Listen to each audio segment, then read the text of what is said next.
Welcome back, everyone. I'm going to move right into introducing our next speaker. Alistair, I hope you're back from break and ready. I am. Fantastic. You're unmuted and you sound fantastic. Alistair Carmichael is Program Director of NAFCOR, the National Association for PET Container Resources. He has over 35 years experience in the synthetic fibers industry, mainly in polyester. He's lived in Europe, Asia, and the US, and has been involved in the fibers industry in all the major markets of the world. And there's more to read about Alistair on the website, on the speaker biography page. But for now, I'm just going to turn it straight over to Alistair. Thanks, Susan, and thanks for inviting us. And no less than I'm amazed at how you've been able to pull this off with all the barriers that have been put into your way. And certainly the first session has gone superbly. And I just hope that I don't break the string and that we go very well throughout the rest of it. But well done. It's been a great achievement to pull it all together. Next slide, please. Okay, NAPCOR, as Susan said, we're the trade association representing the packaging industry in the US, Canada, and Mexico. Our membership style is included in this slide. We look after the whole chain, and if you need any more further information, by all means contact us afterwards. I've got a lot of slides to go through, and we'll try and keep to time. Next slide, please. This is our vision. Again, you can read this, you'll get the presentation later. So next slide, please. Polyester, PET. Polyester and PET are the same thing. Now, most of you are going to know this, but not everybody does. And I think it's relevant to point it out because polyester is generally assigned as the name for fiber, although there is an acronym, PES, but fiber has just adopted the name polyester more than its acronym, whereas in the container and more plastic type application, PET becomes the name. Polyester is 55% of all the world's fiber. Next slide, please. This is the profile of how polyester in the world is broken down from a production point of view. The blue is 2018 volumes and the green is 2023 projections. And we can see from this that in 2018, fiber was about 120 billion pounds and PET resin was about 54 billion pounds. Total in 2018, 190 billion pounds or 86 million tons. Projected in 2023, 220 billion pounds and 100 million tons. Just a note on the side, China accounts for 72% of all the polyester fiber production. So it's China, what happens in China on raw materials impacts what happens on raw materials for PET resin in the USA. There's a very direct correlation. Next slide, please.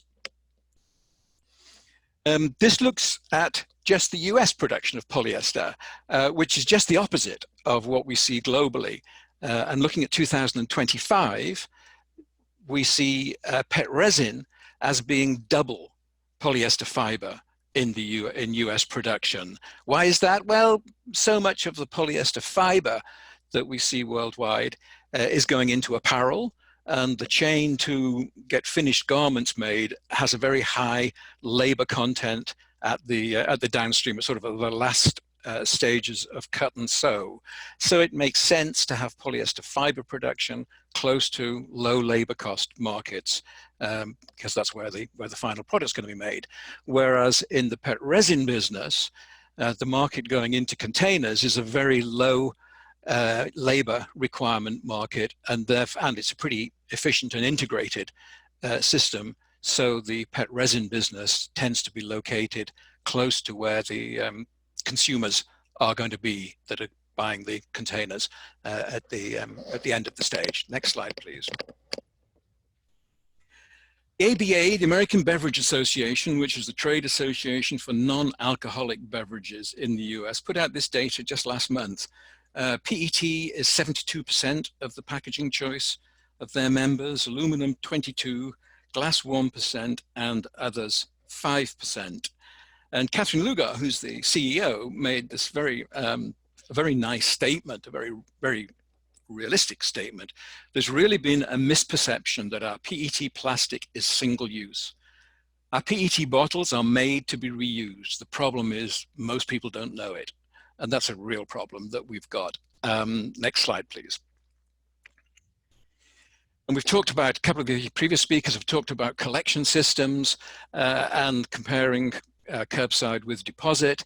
I'm going to compare them with what they mean to the domestic reclaimer, PET reclaimer. When we get a bale from a curbside system, curbside collection system, the best we can hope for is 55 to 60% yield of PET from that bale, with all the contaminants that are in there. It can be material contaminants, paper, cardboard, etc. It can be the wrong plastic. It can be dirty bottles. Guys change the oil in their car, and where do they drain the old oil? Sometimes into a PET container, and then it just gets thrown into the single stream collection. That doesn't recycle very well at all. From a deposit system where we have consumer sortation, the yield is significantly better, at least 70%. Next slide, please. We estimate that deposit states generate an average of 9.2 pounds per capita of PET, whereas curbside states are 4.1 pounds. This actually overstates the curbside because we base this on those curbside states that actually have good data. And it has to be said, there are some curbside states which have poor data or just no data. And we believe that those would actually bring the number down. Next slide, please. I guess we've all seen the EPA's numbers, and this was 2017, so I'm using 2017 for all these numbers because that's the latest EPA data. All plastics recycling rate 8.4% in the US. Disaster. That's an awful figure to be to have hung around the neck of plastics. But I will say that this includes durable goods. This is things like your printer that's sitting on the desk. This includes your monitor. This is having spent all weekend doing yard work. This is the spreader that's in your system for distributing fertilizer, etc. All plastics are only 8.4%. Next slide, please. If we look at containers and PET containers, that's post-consumer PET containers, we have a recycling rate of 29.2%, and NAPCOR is sort of the authoritative agency on this. We poll every one of the PET recyclers in the country and have 100% participation. That was the number for 2017, dropped slightly in 2018. Next slide, please. Globally, Wood Mackenzie, the market research experts, assign a figure of 55.4% for PCI PET containers. So the US is really very poor. Next slide, please. And this shows just how poor we are. The US is slightly better than Greece and a little better than Bulgaria, but we're not as good as Spain. And as you move on through, especially the Northern European, Germany, Denmark, Belgium, etc., there we're seeing 83 to Germany claims 96%. Look at the green one in the middle, Mexico, 58%. And I think Clarissa mentioned Mexico in her refill examples, but they have a good record on recycling. 58% of PET bottles are recycled in Mexico. Next slide, please. This just gives a summary of the European countries, and a couple of the previous speakers have mentioned about just how many are deposit states. So I'll just look at the last bullet on there. European PET reclamation capacity is approximately 3 times that which we have in the US. Next slide, please. This is US rPET reclaimer capacity, and the blue bar is capacity. The green bar is operating, and that is not the operating rate. That just indicates where we have had in 2016 and 17, we've had some plants shuttered. Those plants, the plants that were shuttered, have actually been removed. Equipment has been taken out or cannibalized, and we've had new plants come along to make up the difference. 2018, 2019 capacity and operating are level. 2020, 2021, we see good growth. In the next 2 years, we see a 24.4%, we'll see a total of 24.4% increase. The concern is, will the bottles be available? Next slide, please. A key to this is the profile of the reclamation industry in the US. And we have broken it down to the ownership and the integration of the reclaimer. The big blue chunk, 48%, is what we term downstream non-bottle. This is capacity that is owned by people who have reclamation as a strategic part of their business, but they are not supplying to the bottle or container industry. They're supplying to fibers, to thermoforms, to strapping, to carpet. That's 48% of the total capacity. And as you can see from the bottom, the total capacity is 2.36 million pounds, 2.36 billion pounds, sorry, of reclamation capacity. Only 6% of that is owned by companies who are in the business of actually making bottles. Now, if I'd shown you this 12 months ago, the two slots that we see, the purple and the yellow, that would have been all one. That would have been 46% would have been market sellers. Market sellers are reclaimers who are independently owned, not owned by a downstream user. And they would be in the business of selling rPET to whomever was their chosen customers. It could be in the fiber industry, it could be in the bottle industry, or whatever.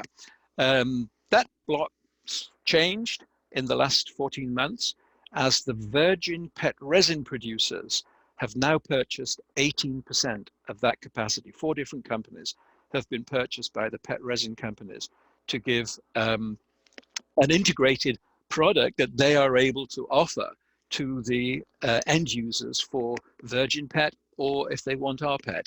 And obviously, as we see the move to brands increasing their rPET content, this has been part of the strategy of the PET resin producers, and we don't think they're going to stop at 18%. Next slide, please. Where does all the rPET that is produced in the US, where does it go? You can just about pick out from this chart that 2018 is the biggest year we have ever had. Domestically, it was 1.585 billion pounds of rPET was processed. That is the highest number ever. Fiber is at the bottom blue segment of this chart. That has typically always been the largest, and in 2018, it was 41%. Sheet and film, that's going into thermoforms primarily, and strapping remained pretty consistent. But where we saw the change was in the purple block, food and beverage bottles, and to an extent, the little smaller red block, which is other bottles. Bottles grew, and bottles achieved 33% of the use of rPET in 2018. That's the highest percentage ever. Next slide, please. And obviously the significance of where all the rPET goes plays into looking at how much do we need to recycle in order to meet all the requirements that are out there. We've drawn up we've compiled a model which looks at how much rPET content are we, or how much rPET are we going to need to meet certain content levels. Now the model has to make some assumptions, and we take the assumption that the rPET volume to non-bottle will be the same as in 2018. And obviously we can change these assumptions if people want to run different models, different versions of the model. But we've assumed that rPET volume to non-bottle remains at 2018 levels. We've assumed imports of rPET remain at the 2018 level. We take a bale yield, which is a composite of deposit bales and curbside bales, at 62.8%. We take plant utilization at 85%. There's a pretty high level of demand for the product. And we assume that bottles will increase by 2% per year going out to 2025. So the number of bottles go up, but we are assuming that the rPET volume to non-bottles remains the same. And then we look at what's the cost going to be, what's the investment requirement going to be to meet the increased volumes of rPET that are going to be required. We've based that on the cost of a plant to go from bottles to bottle grade rPET pellets. And the capacity would be 120 million pounds of input capacity, and the cost is $80 million per plant. Obviously, we can change that number to work out the investment cost that's going to be required. A lot of the voluntary and some of the legislated aims are to have 25% recycled content, 25% rPET by 2025. So if we look at the blue line, that is the recycle rate that we would need to achieve enough rPET content to meet 25% of all bottles manufactured in the US. Now, remember the assumptions. We're still assuming that rPET volume to non-bottle is going to remain at 2018 levels, and imports remain at 2018 levels. So to reach 25% recycled content, we would need a 54% recycle rate. Currently, we're at 29%, so big increase. And to reach the investment required to meet that amount of rPET content, we just at the reclamation level, we would need $1.4 billion of investment in reclamation. This doesn't include anything that's collection and sortation. This is purely the plants we would need on the ground to turn bottles into rPET pellets. Next slide, please. If we go to 50% now, and I don't think anybody's really talking at 50% by 2025, but we're certainly seeing 50% put out there as a goal for the future. And in the Break Free from Plastics Pollution Act, we're seeing 80% in 2040. Even to get to 50% in 2025, we would require a recycle rate of 94%. With an investment in recycling capacity of $3.7 billion. To get to the 80%, we're going to have to import an awful lot of rPET, or we're going to have to restrict volumes of rPET going to other areas. Next slide, please. So PET recycling is working in the US, despite all the headlines that you see that recycling is broken. It is working. It's growing. Investments are going on. In 2018, the blue bar is bottles collected, PET bottles collected, 1.8 billion pounds, the highest we've ever achieved. And even more significantly, the green bar is what is processed by US reclaimers, 1.74 billion pounds, significantly higher than any other year that we've had. Now, as you look back, 2008, 2010, there's this large gap between processed by US reclaimers and bottles collected. That is either a product that was being exported, bottles that were being exported, or bottles that were just going straight into the landfill. So we've cleaned that up significantly. Obviously, 2018, we had the impact of the National Sword action in China, which meant that a huge reduction in the amount of bottles that were being exported, but we were able to handle it. We were able to process it within existing capacity in the US, and what we showed in the earlier slide with the increased capacity coming into play in 2020-21 will make us capable of handling more and more of the bottles that are going to be available. Next slide, please. So PET recycling in the US is working. The industry is increasing process volumes, and we're adding capacity, and demand is increasing. Brand commitments and legislation to increase rPET content. Next slide, please. All we need is more collection. And I think that's the purpose of this conference, to discuss collection options. And with that, I would say thank you, and just roll on to the next slide.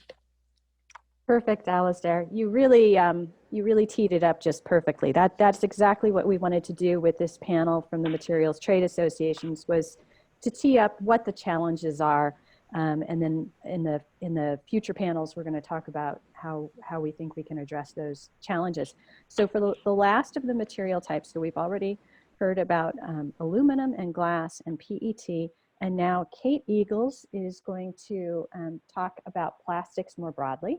Kate Eagles serves as Program Director for the Association of Plastics Recyclers, the international trade association representing the plastics recycling industry. Her APR work includes addressing problem containers that adversely impact the plastic recycling stream, recycled plastics market development, and market data analysis and reporting. And I am going to turn it straight over to you, Kate. Great. Can you hear me? I switched to phone because I'm having some instability on my connection. Hello, everybody. Thank you for having me. You sound great, Kate. You sound great. Okay, good, good. Why don't we go ahead? I'm going to give you a brief take on some of our programs and some of the demand and collection issues that we see for all resins. Please go ahead to the next slide, Susan. So who is the APR? So the APR is a trade organization, as Susan mentioned, for plastics recycling. We cover all resins. And our objective is really to increase the supply of good quality recycled plastics, and also to build demand build market demand for certain plastics. Next slide, please. So to set some context for this, I wanted to just talk about, in particular, PET and high-density polyethylene, HDPE, because really these are the two more prevalent bottle plastic resins. So you can see, I just excerpted from a report. You can see on the far left of your screen in the bright blue and green. So in terms of plastic bottle production, we're not talking about non-bottles. PET, of course, is dominant, with HDPE being next. Very similar percentages for plastic bottles recycled, with PET at 64 and HDPE in the mid-30s. So as Alistair mentioned, for PET, this is just to sort of set some context, really, about 1.8 billion pounds recycled. For HDPE, we split it into natural and pigmented, natural being mostly milk containers. And so you see that split about 43, 57 or so, with pigmented a little higher. So just over 1 billion pounds of HDPE recycled. So just wanted to set some context there. And again, you know, for other HD, non-bottle origins, for polypropylene, we certainly have recycling, but we're going to talk about bottles in this context. Next slide, please. So I use the next slide. My screen isn't quite catching up, but I assume you're there. I use the California redemption not as a model, but as an example of sort of how how PET and HDPE sort of relates or is affected by deposit laws. As you can see, we recycle a lot of PET in California. About a quarter of all the PET recycled in the U.S. comes from California at about 427 million pounds. And you can see that's the lion's share of the total pounds collected, which is the column on the far right. Not the case for HD. Of course, we don't have as many, most of the HD is in non-CRV or non-deposit material containers. So you see we only capture about 19 million in the deposit system of the 100 million pounds captured, in the state through non-deposit means. So that was just the point I wanted to make there, that the deposit, as you all well know, the deposit mainly affects PET bottles and not so much the other plastic resins. Next slide, please. So I wanted to sort of reiterate a little bit, and I won't go into this in great detail because Alistair covered that, but we've seen a lot of goals and commitments made by brands pertaining to recyclability of their products and in terms of content, percentage of content. And this pertains in large part to PET. And we did some analysis too at APR, and our conclusions were very similar, that really to get up to about a 30% content across all PET bottles would require about a 66% recycling rate, and we're about 30 now, so a real sizable increase. And this again assumed that other markets for recycled PET, fiber, sheet, strapping, etc., would remain consistent. And I wanted to make one point here, because I get asked a lot, well, if we build more plants, if we build more reclamation capacity, surely we can produce more rPET. But it's really a collection supply issue on the front end. We just don't have the collected material. We don't have the bales. It's really not a capacity issue, a reclamation or processing capacity issue.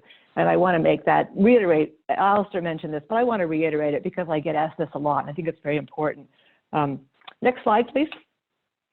For HDPE, we don't have a formal sort of supply gap analysis for HDPE, but I will say, and this is an excerpt from a recent article pertaining to the all-time record high pricing of natural HDPE, there are strong markets for high density. If we were to look at a lot of commitments around increasing content for high density, we certainly have a supply issue for this resin as well. Why is natural so popular? Well, natural is very popular because it's not pigmented, so it's also potentially a food grade material because it mainly comes from milk containers. So it gives brands a lot of flexibility to use it in a lot of different contexts. Use it in content in a lot of different contexts because of its flexibility. So yeah, so high demand for this, not enough supply for this too, and the collection is really somewhat stagnant, not moving. So that's a good point to make too. Next slide, please. So I want to touch on a couple of initiatives that APR works on in their goal of more better supply. And one of our sort of, something that we're known for is the APR Design Guide for Plastics Recyclability. And this is published, it's on the website now, to help package design engineers at consumer brand companies and really any package specifiers to create packaging that is fully compatible with plastics recycling systems in North America. So we have a lot of guidance by resin and by component. We have, what's the recyclable label? How about a closure? So by component as well. We have a lot of test methods. If you have an innovation and you're not sure if that innovation stains the PET flake, we have test methods for that. And we also have training. So if you're a brand company and want us to come in and really talk to your folks about, design for recycling-friendly design, we can do that. So that is a huge part of what we do. And on that note, next slide, please. Well, this is just a little bit of detail about some of the things we look at. We get way into the weeds here. And so you might have something that is recyclable, but has detrimental features, such as those little 187 milliliter wine bottles at the lower left. They are good PET bottles, but they have a metal ring that gets left. Even if you pull the cap off, it gets left, and that's a contaminant. The metal is a contaminant to PET. Preferred, you will have a cap that floats off from the PET, labels that are easy to remove, etc. Requires testing means that for, in this example, the label is so high coverage that at a MRF it may not get distinguished as PET, and at a processor or reclaimer, it may get kicked out into the color, or the pigmented line. So you need to perhaps test that label and see what happens in a sort system. Next slide, please. I mentioned earlier that brands are really, we talk to brands a lot, and brands have made a lot of commitments about recyclability and content. So one of the things we did more recently is we bundled 5 potentially disruptive areas for recycling. We called them 5 for Focus, and we went out and talked to a lot of brands about these and said, hey, if you want to use more recycled content in your products, let's make sure that every package you're putting out there has recyclable components so that you're not disrupting or contaminating the stream. You're helping get more materials in the marketplace. And so that has really helped us focus positive change. And we've really started some good discussions around this. Unfortunately, some of these things take a while to come to fruition, but I will say that it's been a good way to focus attention on some of the key potentially problematic areas for package design. Next slide, please. So in summary, meeting recycled content levels for PET and HDPE really requires increased collection. We've seen some stagnated in collection. We really need to move that along. Recycling compatibility must be part of good package design in our view. I mentioned this, PET post-consumer collection volumes are really those most affected by deposit laws, traditional deposit laws versus other resins. I think folks are aware of that. As Alistair mentioned, plastic recycling works. We're working on getting that message out. You can see some of our graphics there, some VPR graphics. We're really, our VP Communications and Public Affairs is really working hard to change the messaging around plastics recycling and make it a more positive thing. Next slide, please. Moving ahead, you know, historically, as I mentioned, the APR has been a technical organization. Sorry, one back if you would, Susan. But we're well aware of the critical need to address the supply gap. And I think like most organizations, like most industry organizations, the APR is realizing that policy is an important part of the solution. We are actively involved with legislators in California and other states and the federal level as a plastic recycling expert and provider of good market data as you know, bills are introduced and bills are reviewed and amended, et cetera, et cetera. Our formal position, we remain, you know, as in terms of stated, we remain supportive of deposit law expansion and opposed to deposit law repeals. And beyond that, you know, we're taking a careful look of whatever comes down the road, and you know, we'll go from there. But certainly open to looking at things as we move forward. And I think I tried to make up a little time. Sorry if I spoke quickly, but I think that's the end for me. And please contact me about any of our initiatives or anything that I brought up that you have a question about. Thanks all. Kate, thank you so much. And I apologize for a couple of little awkward slide exchanges there, but thank you so much for that presentation. And that concludes this section of our conference today where we're talking about what the goals are for the different material types and what the challenges are that we're trying to address in order to make it so that we're providing a good recycling stream to those material types so that they can make products that are suitable for manufacturing.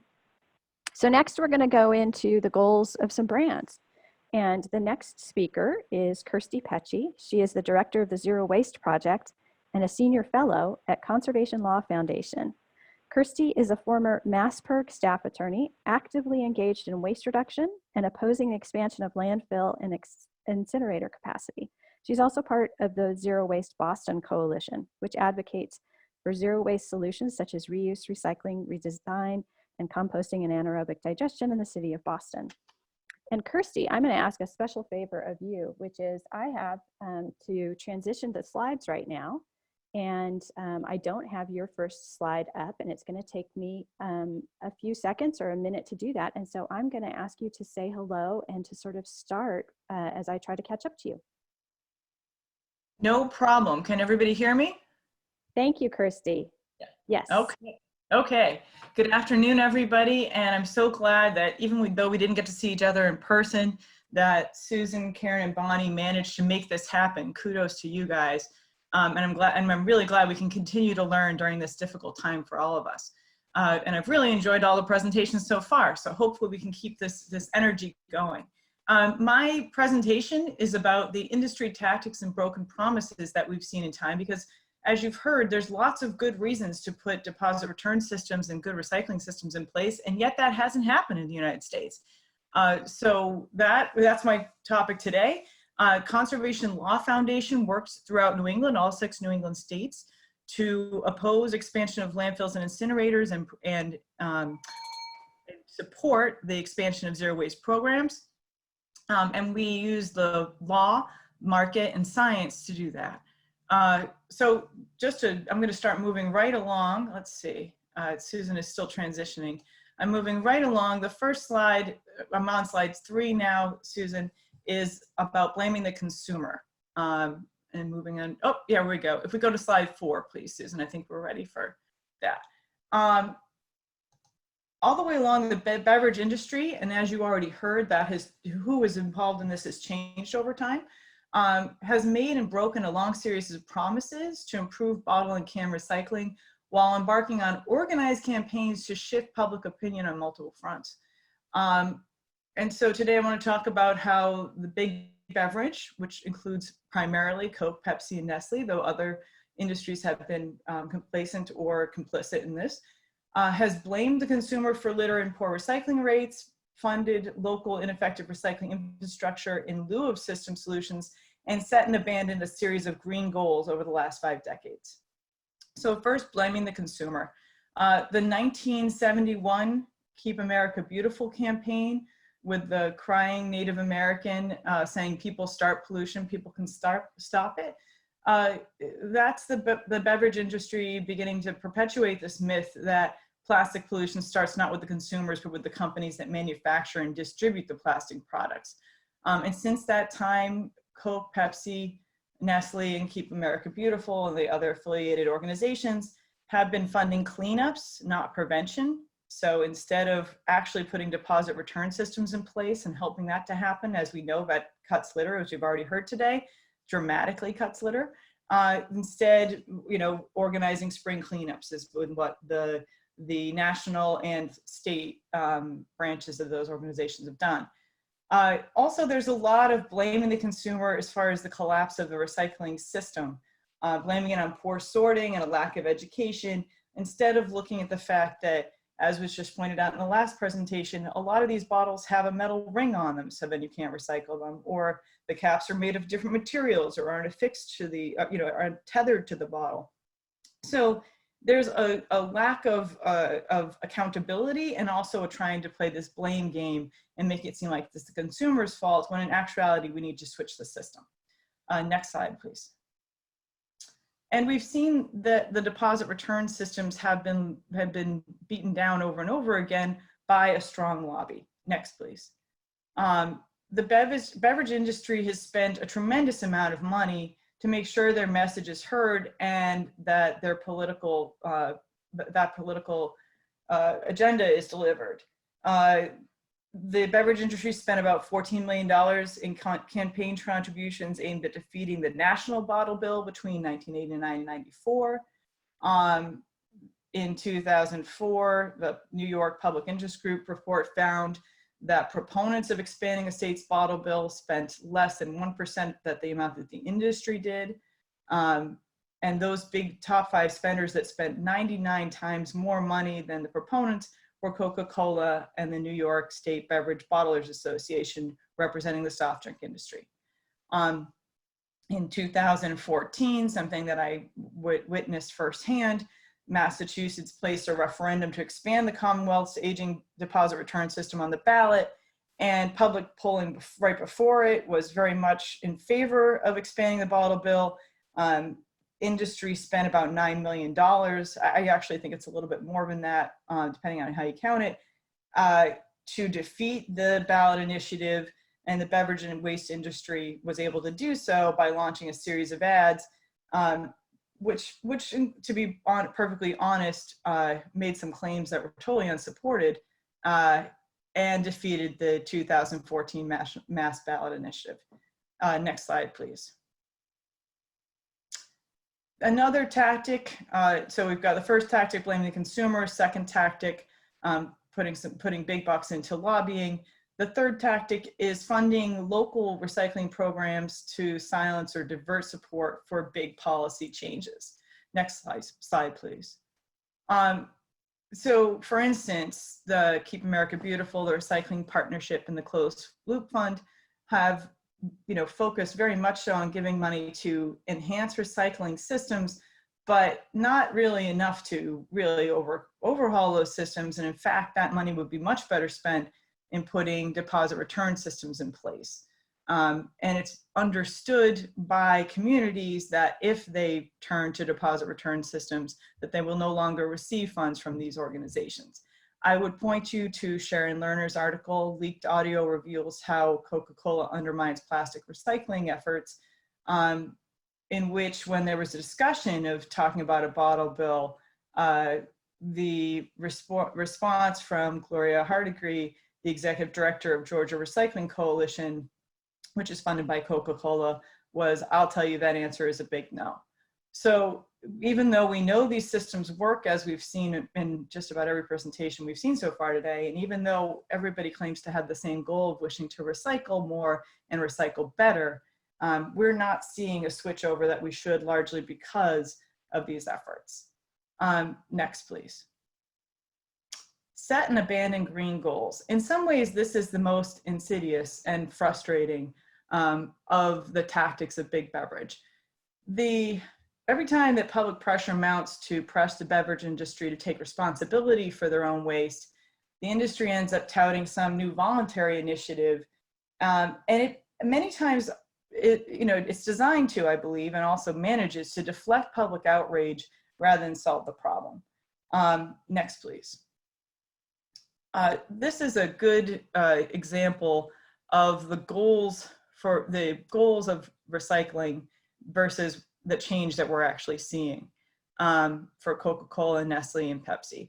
So we're not looking at an actual change, in what's getting done. We're seeing a lot of promises that are recycled over and over again, but goals are not met. In 2007, just before another deposit, in the run-up to another national deposit law proposal, and right after Inconvenient Truth had come out, Coke announced it would commit to recycling or reusing 100% of the company's PET plastic bottles, and invest in a South Carolina recycling facility. They instead were, shuttering the recycling plant in 2014 after refusing to recycle bottles from states with deposit laws. In 2008, as New York and Connecticut were on the verge of adding bottled water to the deposit programs, Nestle set an industry recycling goal of 60% for PET plastic by 2018. As of 2018, the recycling rate still lags far behind the goal of 31%. So at 31%. So we're not seeing these voluntary ideas move forward and create any actual change. And next slide, please. Another example is the plastic bottles out of recycled plastic. Coke and Pepsi committed to produce plastic bottles with 25% recycled plastic in 1990, and that's still not a goal they've achieved. And while we know that none of this is easy, change is not easy, we certainly haven't seen any type of forward movement. And we know that one of the best tools to actually make this change would be deposit return laws. And so none of this is going to happen without systemic change. I think that the numbers, the last two presentations presented, that we need a really high return rate and really high recycling rate, which are two different things, if we're going to actually have post-consumer recycled content. And also the lesson that we learned from Clarissa this morning, which is that deposit return systems are the way to get that done. So that's the first thing that I wanted to cover in the presentation. And then Susan has asked me also to take a quick look at what is happening, next slide please, in New England. Next please. In New England, we have some pending bottle bill legislation happening. In Massachusetts, there is still a live bill to add glass, liquor, and wine bottles to the program, which I think would be fantastic and would take a lot of the weight off of the system. Right now, our municipalities are being charged, some of them are being charged, like Boston and some communities out in Western Mass are being charged $145 a ton for single stream recycling. So this would be just a win-win for them to get this weight out of the program. We also have a nip bottle bill that is still live that I have high hopes for. That's more of a litter issue, but still would be very worth doing. In Connecticut, there is a bill pending to increase the fee from 5 to 10 cents, among other things. And then in Rhode Island, we've got a new bottle bill, which would create a 10-cent fee on all beverages. Now, it's not perfect, and I would argue that none of these bills are quite as far-reaching as I'd like them to be, but I think it's a good sign that we're seeing them happening. Next, please. And then we also have some pending producer responsibility for packaging legislation in New England. Mass H750 would handle residential packaging. That seems to have legs. We'll see what happens. Then Maine LD 2014 would be a residential packaging bill as well. It has been voted favorably out of committee. So out of the environmental committee. So that's also in good shape. And then meanwhile, the legislature in Vermont is looking at requiring their environmental agency to draft a bill similar to the path that the Maine packaging bill took, requiring the agency to draft a bill that then could be reviewed by the legislature next session. Next, please. And so that's it. I want to try and keep to the time. That is it for bills right now that are happening in New England. We are working on a report to look at the industry promises and how this history has gone. I'm very heartened to see that there's been some movement, though. The crumbling of that wall would be a very good thing. I hope it continues to crumble, because we'd much rather work with these producers of packaging than against them in solving this recycling problem. And please follow me at Twitter, @KirstyPetchy. Thank you so much, Susan. This has been great. I think this has been a great set of presentations. I'm going to enjoy the rest of the afternoon with you guys. Thank you so much, Kirsty. That was just perfect. You had a lot of content there, and it's clear from the previous presentations and putting that information together with your presentation that we have to have forward movement. And some of these laws that you covered, they're going to need to pass in order for us to increase the recycling rates for these materials. So now let's go to a really happy story.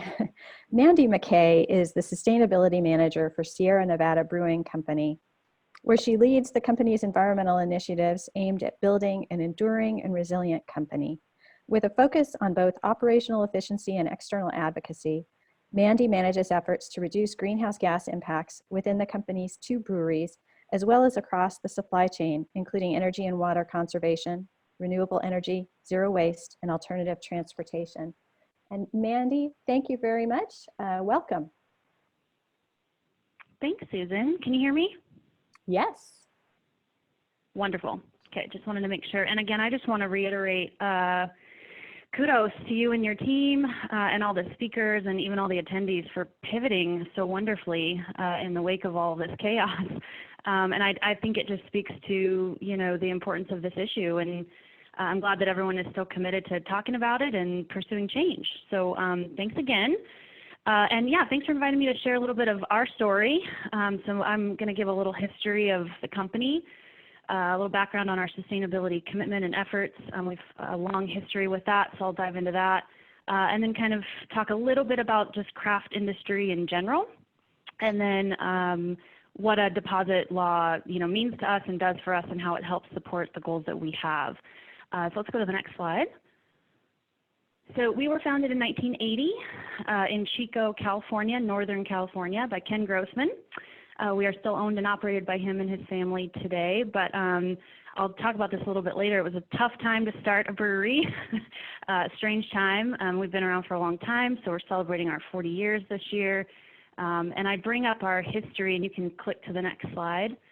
I bring up, you know, that we've been around a long time, and kind of, it was a very different time back in 1980. You know, apparently you didn't have to wear shirts when you brewed beer, but I promise you that has changed.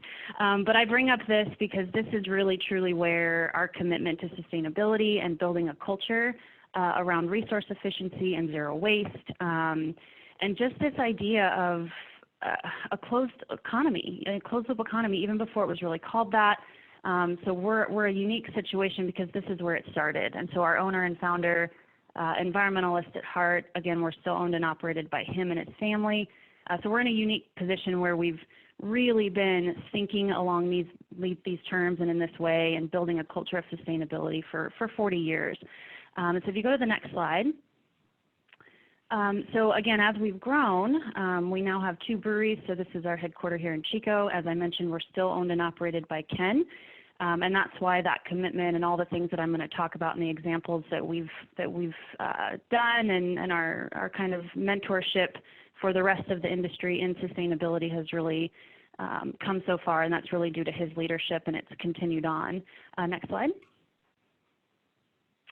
Our second brewery we did open up in 2015 out in Mills River, North Carolina. It's western North Carolina. And I mentioned again, 2 of Ken's children have taken leadership roles in the company.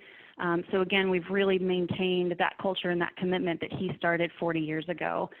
Just to mention that that facility is LEED Platinum, and it was actually the first production brewery to be certified as LEED Platinum. We worked really hard on that. It's a fantastic facility. Can't really travel right now, but hopefully when traveling restrictions are lifted, please do go visit that brewery. It's pretty amazing. Next slide. So just overall snapshot of who we are kind of within the industry. So we're the 3rd largest craft brewer, 10th largest brewery overall, so you can kind of get a context of where we land in the whole mix. We're still independent and family owned operated. That's rare these days if you follow craft beer. More and more mergers and acquisitions and buyouts. So again, we're in a unique situation. I'm really proud of that. About 1,200 employees. As I've mentioned, we're just being around for 40 years. We're certainly a pioneer in the craft industry, and then certainly a pioneer in sustainability. And again, I'll speak to some of those examples. Actually, just last year, Sierra Nevada and Ken were inducted into a permanent exhibit at the Smithsonian, which is so cool. And he won't brag about it, but I'll brag for him. So we're in that permanent exhibit within the Smithsonian about the history of American craft beer. It's really cool. Next slide, please. So just in general, again, over the course of 40 years, we've really been committed to kind of the same basic operating philosophies, which inform all the advocacy and legislative work that I'll talk about towards the end of the presentation. But really that basic definition of sustainability, we do follow that. We're not perfect, but I say we do a really good job of that triple bottom line, and trying to manage the social, environment, and economic impacts to every decision we make. Same with the kind of going back to 4th grade, that zero waste hierarchy. That really does inform a lot of the decisions that we make, and it's still something we sort of abide by. And then it's been talked about already today, but the impact of zero waste on climate change, huge part of that conversation. We absolutely get that. We're members of We Are Still In, actively advocating for climate change litigation and legislation, excuse me, not litigation, legislation.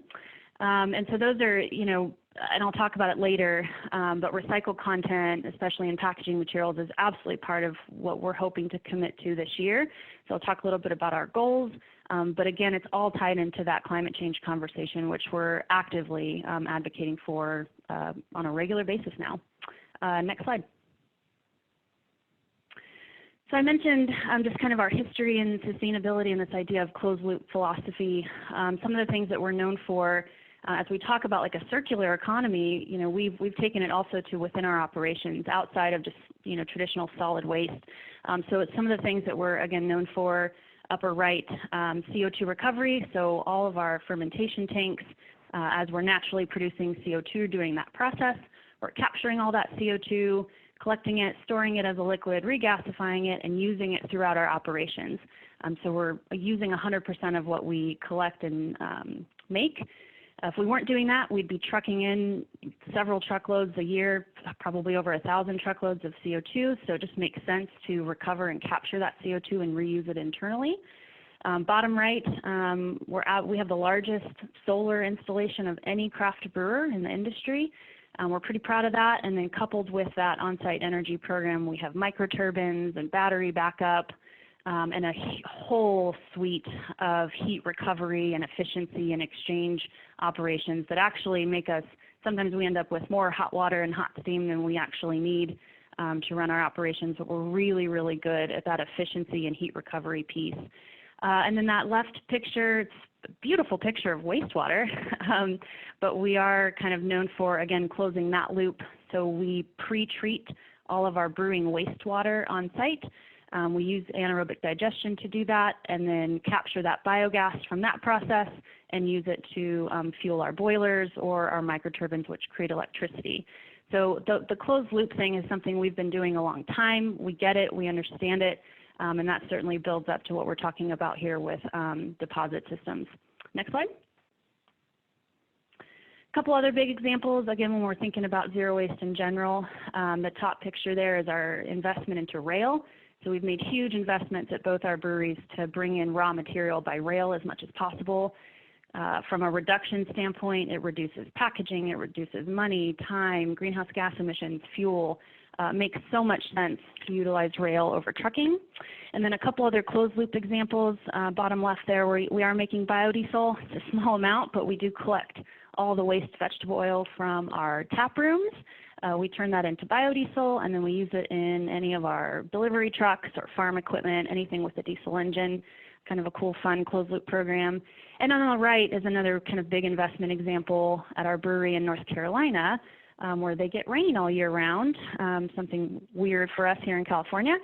But we did invest in several large rainwater cisterns that are capturing all the rooftop water that we collect during a rainstorm.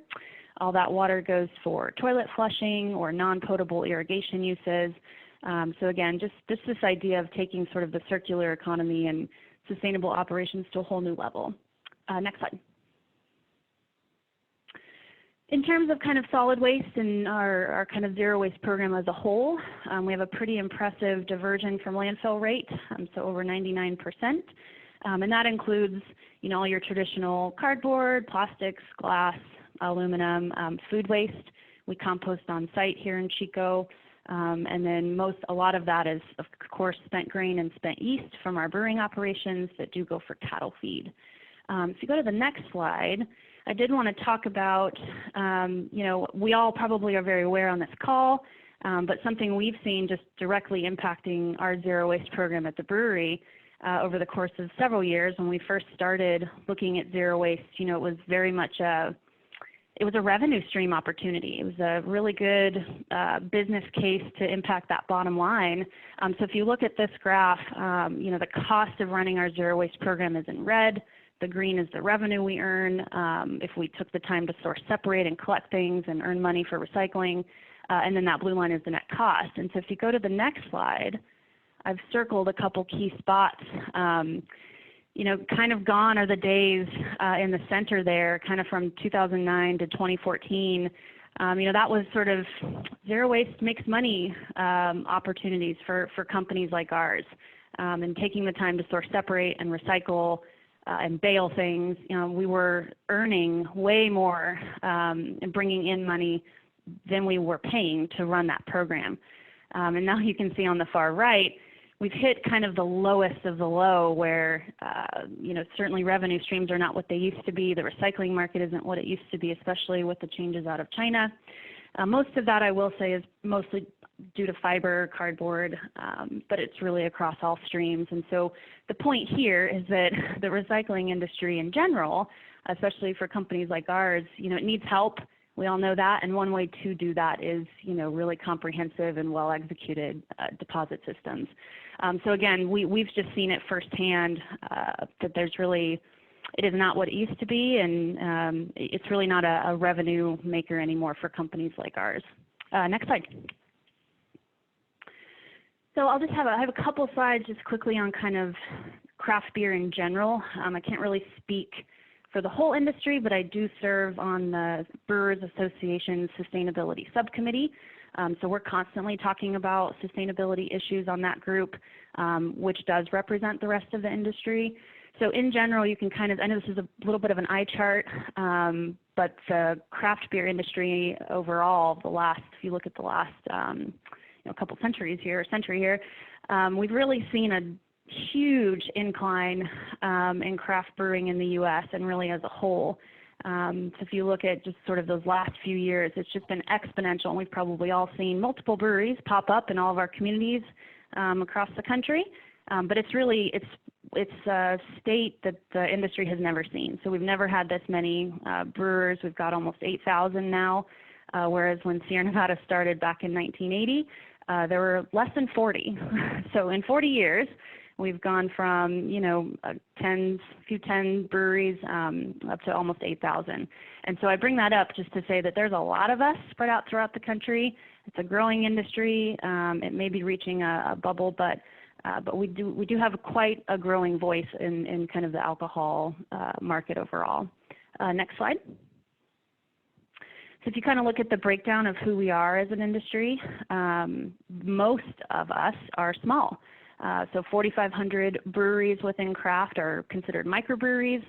The next largest sector are brew pubs, and the little difference there is a brew pub typically isn't packaging, so they're not necessarily packaging their product in a can or a bottle and selling it. They could be, but most of the time brew pubs are just on site in draft. Microbreweries, of course, are packaging, and then the regional breweries, which is where Sierra Nevada falls. Most of our business is in cans or bottles that we are selling off site. And just for fun, I threw in there about 2,400 of breweries currently are in bottle bill states, which is interesting to me. You know, it's a good number, but that means a lot of us are not covered under bottle bill states. And in general, when I talk to colleagues in the industry, you know, craft brewers, we tend to be a little more sustainability minded. We understand issues of recycling. We want, you know, we know our consumers want to be able to recycle. They want to support breweries that are committed to sustainability. So it's an interesting, when I looked at the breakdown of where we're at across the country, it was just interesting to see that. Next slide. When it comes to packaging mix, just speaking for Sierra Nevada here, you can see the gray there is draft, so that's kegs.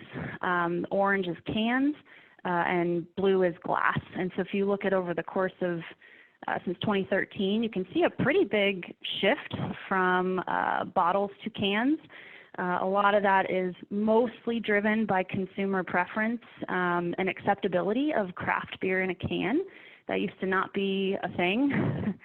People didn't trust, you know, quote unquote craft beer in a can, but that has really changed, and you can see that shift even in our own operations. But my point in this slide is that both packaging types are very valuable for us. We think they're both very good from a sustainability perspective. Different consumers want them for different reasons.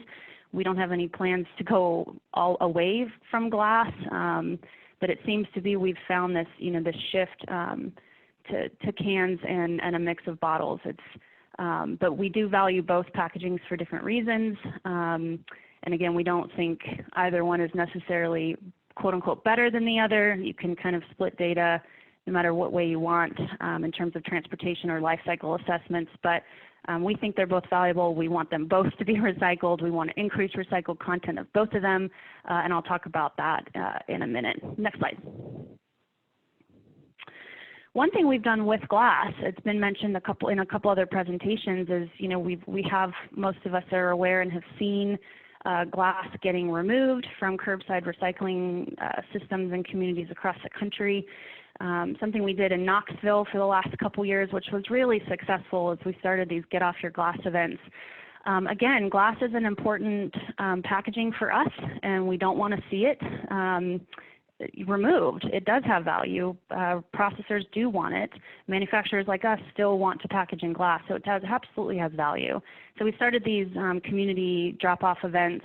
They were great. We're hoping to redo them or keep doing them in 2020, but basically just partnering with a local nonprofit and a waste hauler and our distributor to collect glass from the Knoxville community. And you've seen this success just through companies like Momentum or Ripple, or even communities that don't have that type of infrastructure. They're doing their own drop-off. I've been really pleased to see how successful drop-off systems are for glass, and it speaks to, I think, Scott's presentation earlier about people do want to recycle, even when they don't get a free beer or any kind of incentive for it. The desire is there, and we want to help fulfill that. Next slide. So just to kind of finish up, what does a container do for a company like Sierra Nevada? It does quite a bit. So I have a long list here, but I won't spend too much time. But in general, we all know it's higher recovery and recycling rate for packaging like ours. It aligns with our company and our industry's goals around sustainability and zero waste. Recycled content, the consumer concern I did want to talk about. Because that desire is so strong, I can't tell you how many emails and phone calls I get, especially in the last year or two, from consumers that are really frustrated when glass has been removed from their curbside bin. And they're looking to Sierra Nevada and saying, why can't I recycle your bottle anymore? What's wrong with your bottle? Why have you changed or something? And they don't understand all the intricacies of the system and all the nuances of it and how it works. And so we get quite a few inquiries from people that are asking us, hey, why can't we recycle your stuff anymore? So it's the desire's there, the interest is there. And then certainly when it comes to reducing greenhouse gas emissions, we just completed our first complete inventory, scope 1, 2, and 3. And no surprise to anyone, but scope 3, so our supply chain, is about 80% of our footprint. So when it comes to thinking about the commitments that we're going to make to reduce our greenhouse gas footprint, recycled content is on there. That's near the top of the list of something that we want to work with our suppliers on, to increase recycled content to reduce our footprint as well as theirs. And so again, that's going to be driven by strong deposit legislation, as we know. Next slide. What we would like to see, it's been mentioned, and we're certainly in that group of, it would be wonderful to have a national deposit program. And I really appreciated, I think, Scott's, his principles that he laid out from CMI. I understand all those, I agree with them, and I do think it would be wonderful, at least from a company perspective that does operate in all 50 states. A national program would be amazing. And then, of course, equity and participation of all beverage sectors. That's also been mentioned many times, and we agree. And then absolutely the convenient access. Like I said, the desire and the willingness is there, but there does need to be places for drop-off to redeem. That piece has to work, and we're seeing that in California, that we're having a hard time, right? All the redemption centers that have closed in the last year or two really have impacted people pretty hard. So it's a good example of a great legislation, but we've got to have that redemption piece worked out.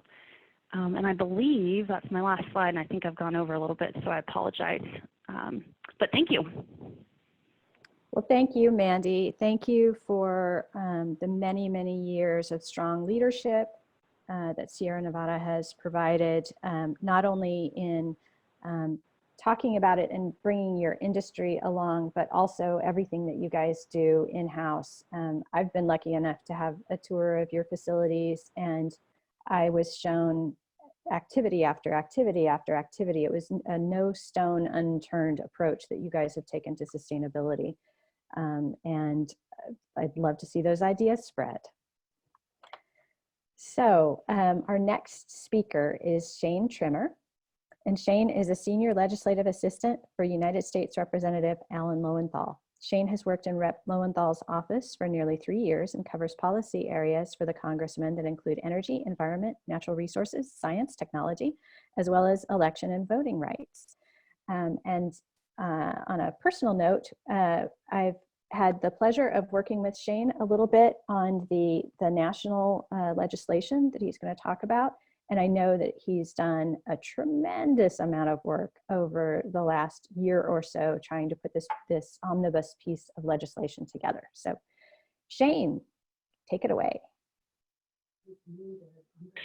Great. Well, thank you so much, Susan. Hopefully everybody can hear me okay. I want to apologize on the offset. My presentation has no pictures of beer. Hopefully that will be okay. I also want to be mindful that I am standing, or rather sitting, between everybody and lunch, so I will try to keep this fairly brisk. But yeah, I want to thank Susan for putting this together and for inviting me to present today. Again, my name is Shane Trimmer. I work with Congressman Alan Lowenthal. About a month ago now, Congressman Lowenthal, along with Senator Tom Udall from New Mexico, introduced the most comprehensive plastic waste legislation ever seen here at the national level, and that was the Break Free from Plastic Pollution Act. This has been legislation that has been more than a year in the making. Senator Udall and Representative Lowenthal tasked myself and also my colleague, Jonathan Black, who is with Senator Udall's office and sadly couldn't be here with us today. But we have been working at this for, like Susan said, for a while now, more than a year, and it's really been a great collaborative effort. It's really been very iterative, and I want to thank everybody who might be listening today who had contributed to the process, either through meeting with Jonathan and or I, or by submitting comments to one of our several comment periods. Next slide, please. So about, well, first of all, so Congressman Alan Lowenthal represents the 47th District of California, Long Beach, a little bit of Orange County, and he has been really a leader in the plastic waste issue for decades now. And starting with his position in the California state legislature, he had led legislation on plastic bag reduction, on expanded polystyrene bans, and that continued into the federal level here in Congress when he was first elected in 2013.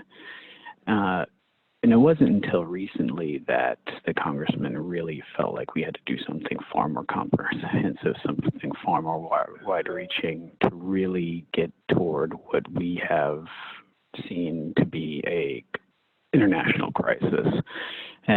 So he tasked me with trying to put something together, and it was about this time that the European Union put out their guidance, which was something that was great to see and to see what we could translate over here. And it was about the same time in early 2019 that I got connected with Senator Udall's office and Jonathan Black over there, and we began to work on this together. It started a lot with seeing what was going on at the local level, and then trying to see how we can expand it here at the national level.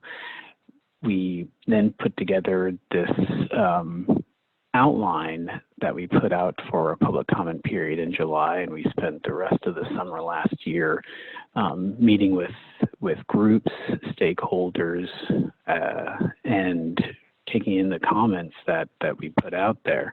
We then took all of that and then worked with legislative counsel here in the House and the Senate to draft legislative text. We then put out another comment period with the legislative discussion draft that we put out for a comment period in October. Spent the December and January trying to put that together and clarifying some of the comments that we had gotten from that comment period. And we had the opportunity, like I said, to introduce this legislation here in February. And next slide. So when we first started looking at this legislation, again, we started looking at what was going on at the local and state level, and really at what we were trying to do with source reduction. And really, we like to see this as a collection of best practices, either locally or internationally. And one of the ways that we really get at source reduction is we put a ban on plastic carryout bags and a 10-cent fee on all other bags. We phase out plastic utensils and cutlery, and we phase out expanded polystyrene food and drinkware, as well as coolers, shipping packaging, and we put an exception on medical devices and shipping through expanded polystyrene. We also, in consultation with the disability community, had decided not to put a ban on straws as it's really important for many in the disability community to be able to have access to these flexible yet rigid plastic straws. And so we decided to put a available upon request for these plastic straws. Next slide, please. So even though we were really looking at how we could expand state and local efforts, something that really got us excited early on was the extended producer responsibility model and how we can try to adapt this here in the United States and at the national level. And so we put out, and really what ends up making the vast majority of a bill in a 120-page bill, the extended producer responsibility part of it makes up, I would say, about 60 pages of it. So we put an EPR model together for packaging containers and food service products. And from very early on, it was clear that we can't just address this through plastics. It has to be across all material types. And so we did this through plastic, glass, metal, and paper. And we do this regardless of recyclability or compostability of the products. The legislation would require the producers to participate and organize through nonprofits, through these what we call producer responsibility organizations. And these producer responsibility organizations, or PROs, would be responsible for the collection, the recycling, and the cleanup, and then bringing those back into the marketplace through the recycling systems. We do place recycling targets for these producer responsibility organizations to meet. And by requiring these producers to think about the end markets of these materials, they will no longer only be thinking about what the packaging has to look like and be ready for the marketplace. They then will have the incentive and the responsibility to think about, well, what do we need to do on the back end of this? And then now, by making them responsible, it shifts that incentive structure that they just do not have right now. Next slide, please. And something that's very exciting, and we've been able to work with Susan and the Container Recycling Institute on this, as well as several others, is within the EPR piece, we include a national container deposit. Now, we do put across the all materials and across the country a 10-cent refund on all beverage containers. This matches some of the higher prices that we see in Oregon and some others. And it was really, even though there's several states that have certain different ways that they approach container deposit, it was really Oregon's that we saw as kind of the best practice and something we wanted to emulate in many ways.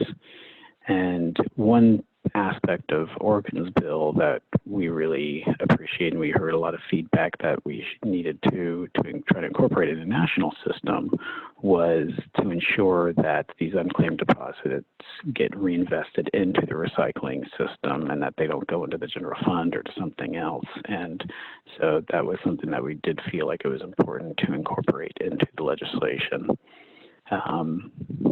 We also are very mindful that other states, including California, have their own systems, and so we do allow for a certain amount of grandfathering into those. The current systems would be required to update their systems to meet to a 10-cent, and we do create the incentive for them to also meet some of the other aspects of the legislation that they might not necessarily already have within their container deposit, but we did want to allow for the current systems to be able to exist. And we heard from them early on that they wanted a certain grandfathering clause with there, but we do try to create some harmonization and to influence them to update theirs to what we see as more of a best practice. Next slide. And within the EPR system and within the National Bulk Deposit, we do call for certain recycled content standards. As you can see in the slide, we have certain standards that the industry has to meet for plastic beverage containers. The 25 by 25 meets with some of the lower level standards that we've seen from Dr. Pepper and some of the other beverage companies. And Jonathan and myself, we kind of bandied about and tried to brainstorm other recycled content standards that we could try to incorporate into the other EPR covered items, but we really decided that it was the EPA and the National Institute of Standards and Technology that might be better equipped to be able to do this rather than us trying to do something before we introduced legislation. And so it would be the EPA that would then take the lead on creating recycled content standards in the future. And next slide. Also in the legislation, we have a clear definition for what is recycling, what is recyclable, as well as what is compostable. We set very specific capacity and geographical distribution collection standards by which, the distance that certain items must be collectible within certain population areas. We also create standardized product label standards so that the industry must be able to meet certain standards. They can't just create, and include chasing arrows just willy-nilly. And we also create standards for receptacle labeling as well. Next slide, please. Also, something that was an important component of the legislation, and both Senator Udall and Congressman Lowenthal see as a very important environmental justice and human rights component, was banning the export of plastic waste and scrap to developing countries. Ideally, the United States would just be a signer onto the Basel Convention, but since we're not, we felt like it was necessary to ban these exports. So we only permit exports to OECD countries.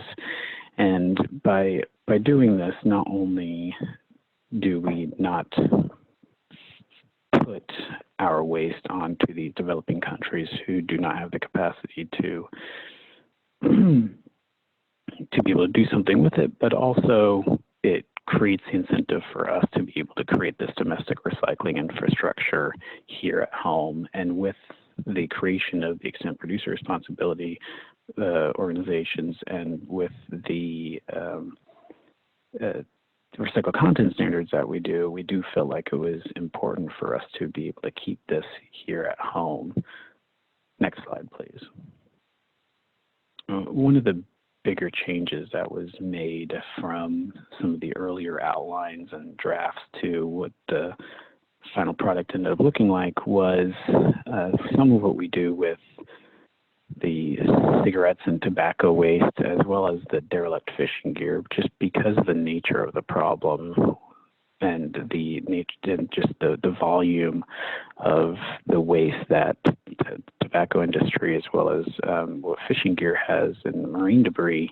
We feel like we had to do something with it, but it just didn't work in terms of trying to include these within the extended producer responsibility program. So then the way we did this was by requiring the EPA in consultation with the with national science agencies to be able to report on to what the recommendations would be for us to address this in the future, and then for Congress to then decide how we would better regulate these industries. The legislation also protects states' rights to be able to go above and beyond the standards that we set. And so if a state wanted to set higher targets for recycled content, if they wanted to set higher fees for bottle deposits, they would be able to do so. Also, lastly, the legislation creates a temporary pause on new plastic facilities as the federal agencies create a study and update the regulations so that we fully understand the environmental and health impacts that these plastic facilities cause. Next slide, please. So even though this legislation was introduced a little bit more than a month ago, by no means does that mean that the conversation is over. We absolutely want to continue to work with stakeholders, work with groups to be able to update this legislation to make sure that it is working off best practices, to make sure that it is the best that it can be. And by all means, after this, if your organization or if you as an individual wanted to comment on the legislation, I'd be happy to send you a Word document that you'd be of the legislation that you could create, that you could include comments on it. Also, if you wanted to update the legislative text, you could also do that as well.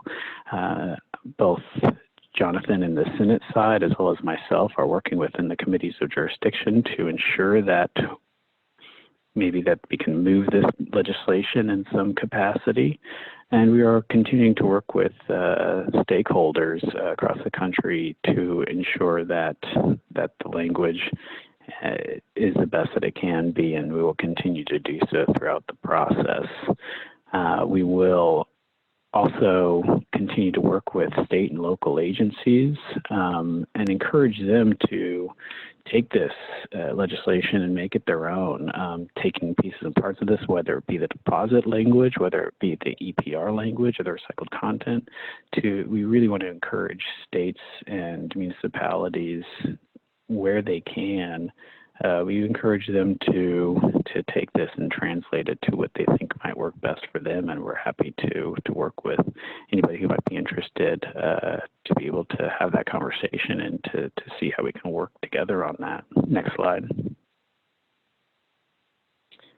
I just want to thank everybody again. This is my email address and Jonathan Black's email address with Senator Udall's office. Feel free to contact us if you have any questions about the legislation, if you have any comments, or if you would like to continue to work together in the future to ensure that we can move this bill here in the federal level, or if we can work together to see if we can get some movement at the state level. Thank you, Susan. Perfect. Thank you so much, Shane. You know, you've really done us all a huge favor. The work that you and the Congressman and Jonathan and Senator have done, what you've put together is so comprehensive and modernized, and it creates a standard or a model that others can use. So it was obviously a tremendous amount of work, not just you. It was, you know, the couple hundred organizations that participated in that effort with you. So you've created something really amazing. So that was our last speaker before lunch. We're now in the lunch period. So we're going to pause this entire webinar until 12:45 Pacific time, and we'll see you then.